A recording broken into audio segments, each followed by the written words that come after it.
insulting to all the Meiteis who are residing in Manipur as well as outside. क्योंकि मणिपुर में आप लोग journalist हैं, आपने कभी कहीं पे भी आपने ये देखा हो या सुना है क्या कि कोई भी स्टेट में, अपने स्टेट में हम सुरक्षित नहीं है, अपने स्टेट में हम मणिपुर का नाम, जैसे कि मणिपुर स्टेट ट्रांसपोर्ट, ये लेकर नहीं जा सकते. Is that happen in any part of the country? Never. We have never heard of all this things. और ये कभी भी नहीं हुआ. और जैसे कि जो सिरोई लिली फेस्टिवल है, इट हैपेंस आफ्टर 2 years. तो समीर पाठक ने कल ये एपिसोड होने के बाद ही पुट सम वर्ड्स. तो मैं ये समीर पाठक जी से पूरा डायरेक्ट क्वेश्चन पूछना चाहती हूँ. He said that it is a very unfortunate incident. Indeed, it is a very unfortunate incident. ये नहीं होना चाहिए था. मणिपुर के सॉइल में मणिपुर के नाम लेके मणिपुर का जो गाड़ी है उसी में मणिपुर लिख के नहीं जा सकता. ये कहीं पे भी नहीं होना चाहिए. And it was indeed a very very unfortunate incident. And after that, he used the term avoidable misunderstanding. But sir, here we disagree with you.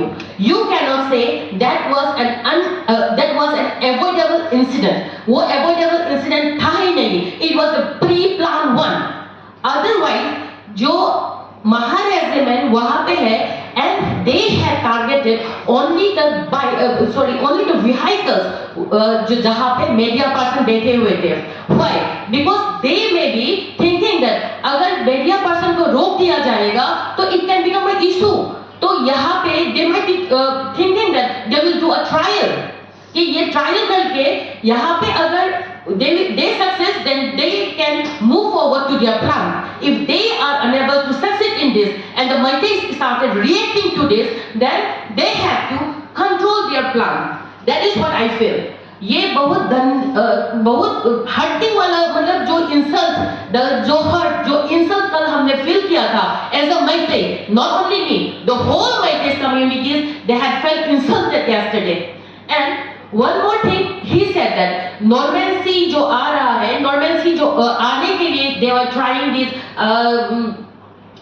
Sirohi में जाने के लिए, सिरोई फेस्टिवल अटेंड करने के लिए जो सोचा है उन लोग ने इसके लिए they have done so many सुविधाएं सबको दिया. Tourism department have taken that transportation, they have done their job.